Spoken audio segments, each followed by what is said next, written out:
"You're too dumb to even check the property records," Marcus said with a smirk, tossing his keys on the kitchen counter with a loud clink. "Amanda and I have owned this house for weeks.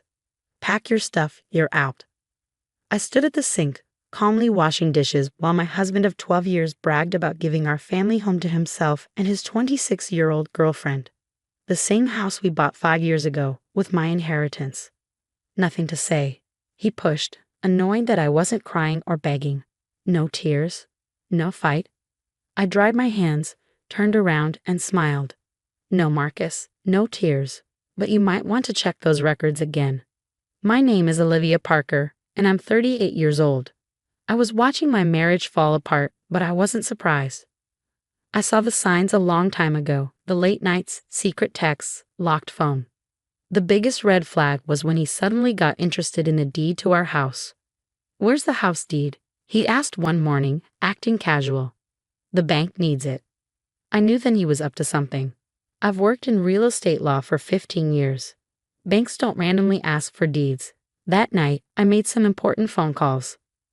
Now, as Marcus stood there looking proud, I thought about my conversation with my friend Thomas, who works at the county records office. "Someone's asking about your property," he told me. "Looks like they're trying to change the deed." I didn't say anything to Marcus. I just acted quietly. While he thought he was being smart, I was already protecting myself.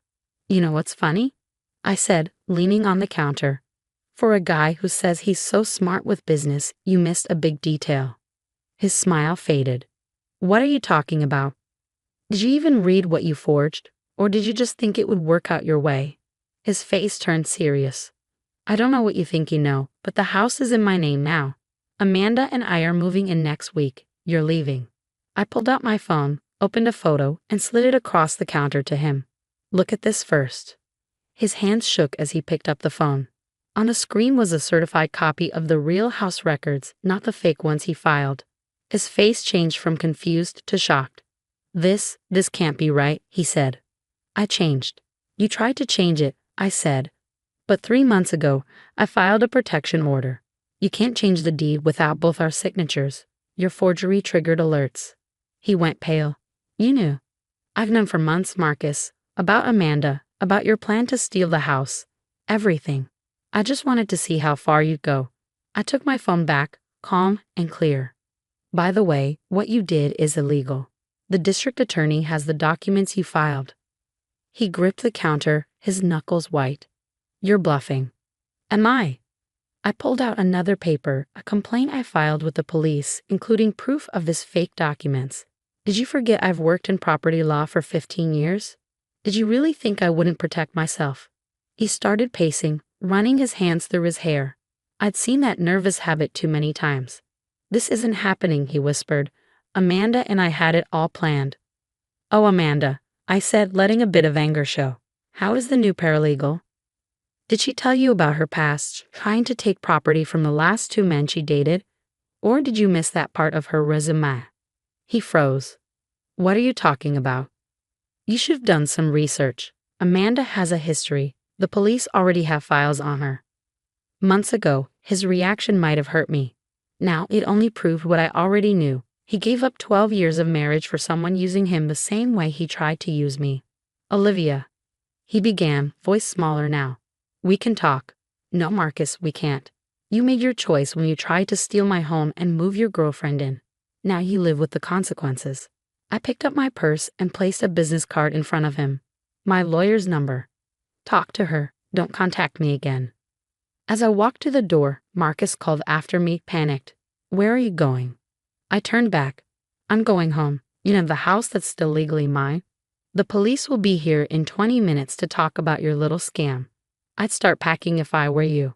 As I closed the door behind me, I heard the keys fall from his hands. Reality had finally hit him. He thought he could outsmart me and take everything. Instead, he was about to learn a hard lesson. I sat in my car, hands steady on the wheel, and smiled just a little. This wasn't the end. It was the beginning of Marcus's downfall. And I was ready. The next morning, I sat across from my lawyer, Sophia Martinez, reviewing the evidence against Marcus.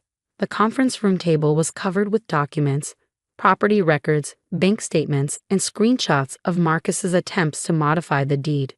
The DA's office is taking this very seriously, Sophia said, sorting through some papers. Attempted property fraud, forgery, illegal transfer of assets. Marcus is looking at significant charges. I nodded, watching the city skyline through the office windows. The police had arrived at the house last night exactly when I said they would. Marcus, still in shock, had barely managed to string together coherent responses to their questions. They'd taken him in for questioning, and according to Sophia, he'd spent the night trying to contact Amanda. Has she responded to any of his calls? I asked, though I already knew the answer. Sophia shook her head, a knowing smile on her face. Amanda disappeared the moment she heard about the police involvement. Apparently, she's done this before. Gets involved with wealthy married men, encourages them to transfer property to her name, then vanishes when things get complicated. And Marcus fell for it completely, I said, feeling a mix of pity and satisfaction. He really thought he could just push me aside and start a new life with her. My phone buzzed. Another message from Marcus's sister, Emma. Unlike the rest of his family, who'd immediately taken his side, Emma had reached out to offer support. Just saw Marcus, her text read. He's a mess. Keeps saying he didn't know Amanda's history. Mom's furious that he's ruined the family name. I set the phone aside as Sophia pulled out another document. Marcus's lawyer called this morning, she said. They want to discuss a settlement. Already? I raised an eyebrow. That was fast. They know they don't have a leg to stand on. The evidence is overwhelming, and with Amanda's history coming to light, they're desperate to minimize the damage. I thought about the past few months, all the nights I'd spent gathering evidence, documenting every suspicious move, preparing for this moment. Marcus had been so focused on his affair that he hadn't noticed his wife quietly building an ironclad case against him. What are they offering? I asked. Sophia handed me the proposal. He'll plead guilty to a lesser charge, agree to a divorce settlement heavily in your favor, and make a public statement taking full responsibility. And in return, we don't pursue maximum charges and we keep Amanda's name out of the public record. I almost laughed. Even now, Marcus was trying to protect his mistress, not realizing she was probably halfway across the country by now, looking for her next target. Tell them no deal, I said firmly. Marcus didn't just try to steal my house. He betrayed every promise he ever made to me. I want him to face the full consequences. Sophia nodded, looking pleased. I thought you might say that. The DA's office is ready to proceed with all charges. Just then, my phone buzzed again, this time with a news alert. My stomach tightened as I read the headline. Prominent business executive arrested for property fraud. There was Marcus's company photo right next to an article detailing his attempted theft and relationship with a known fraudster. Well, Sophia said, reading over my shoulder, I guess the story's out now. The rest of the day passed in a blur of meetings and phone calls. Marcus's company placed him on immediate leave pending investigation.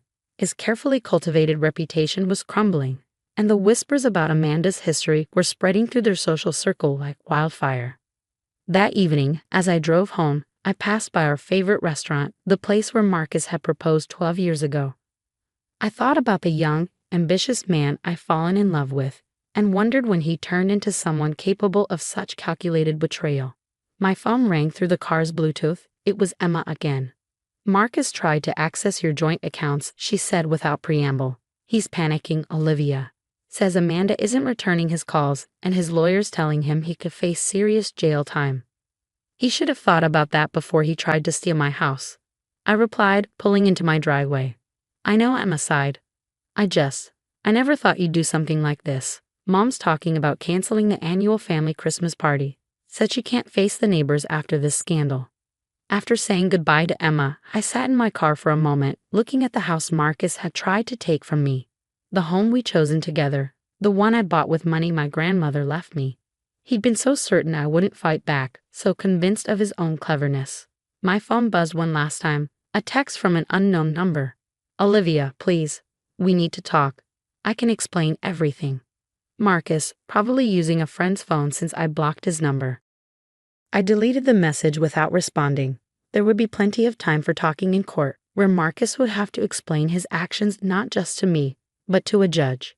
For now, I had a house to redecorate and a new life to plan. One that didn't include a husband who thought he could discard me like yesterday's news. The security lights clicked on as I walked to my front door, illuminating the path ahead. Tomorrow would bring more challenges, more legal meetings, more revelations about Marcus's betrayal. But for tonight, I was home, safe in the knowledge that I protected what was mine. And somewhere out there, Marcus was finally learning that some lessons come at a very high price.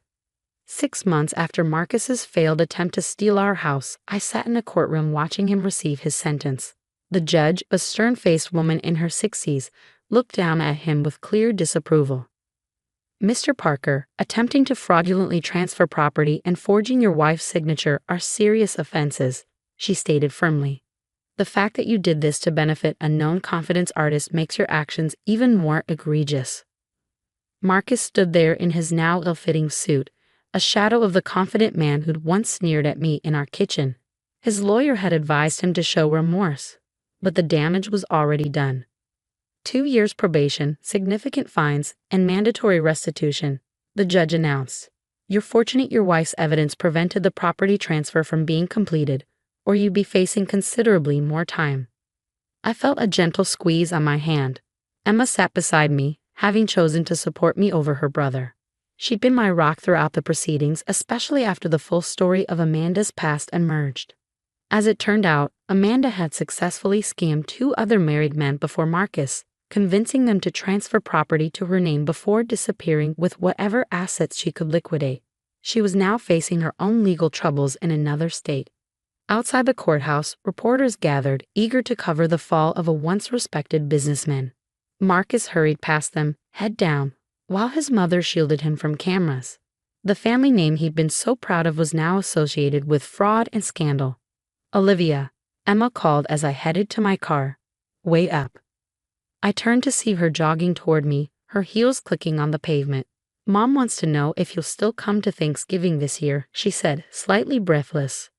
She says she was wrong about everything. "About you, about Marcus." I smiled gently. "Tell her I'll think about it." The family dynamics had shifted dramatically since Marcus's arrest. His mother, who'd once treated me with thinly veiled disdain, now couldn't stop praising my strength and dignity to anyone who would listen. That evening, I hosted a small dinner party at my house, decorated exactly as I wanted it now. Sophia, my lawyer, raised her glass in a toast. "To new beginnings," she said, "and to women who don't let anyone push them around." As we chatted and laughed, my phone lit up with a text from an unknown number. "Marcus, using yet another borrowed phone. I lost everything because of you." I showed the message to Sophia, who shook her head in disbelief. "He still doesn't get it, does he? He lost everything because of his own choices." I deleted the message without responding. Marcus had spent months blaming me, Amanda, his family, everyone except himself, for his downfall. Meanwhile, I'd rebuilt my life, redecorated my home, and even started dating again, much to Marcus's evident distress when he heard about it through family gossip. The doorbell rang. A delivery from the courthouse. Inside was my final divorce decree and updated property documents, officially confirming my sole ownership of the house. As I signed for the package, I remembered Marcus's smug face the night he thought he cleverly outmaneuvered me. Later that night, after my guests had left, I sat on my back porch with a glass of wine, looking at the garden I'd replanted. The old roses Marcus had insisted on were gone, replaced by vibrant wildflowers that made me smile every morning. Emma had texted one last update. Marcus was moving in with their parents, his assets frozen, his reputation in tatters. The company had officially terminated him after their internal investigation revealed he'd been using company resources to facilitate his affair with Amanda. "Remember when he used to say I was too stupid to handle our finances?" I texted back. Funny how things turn out. The night air was cool and fresh, carrying the scent of my newly planted jasmine. In the end, Marcus's attempt to discard me had led to his own undoing. He thought I was an easy target, someone he could bully and deceive. Instead, he learned that underestimating me was the biggest mistake of his life. I picked up my phone one last time, opened Marcus's latest message, and finally typed a response. "You're right about one thing, you lost everything. But that was your choice, not mine. Goodbye, Marcus." Then I blocked this number too, set down my phone, and looked up at the stars. Tomorrow would bring new challenges, new opportunities, and new adventures. But for tonight, I was content knowing that I'd not only survived Marcus's betrayal, I'd emerged stronger, wiser, and completely free of his attempts to control me. The house lights glowed warmly behind me, reflecting off the windows that had witnessed both the end of my marriage and the beginning of my new life. Marcus had tried to take everything from me, but in the end, he'd only succeeded in showing me exactly how strong I could be. Sometimes I realize losing someone who doesn't value you is the greatest gain of all.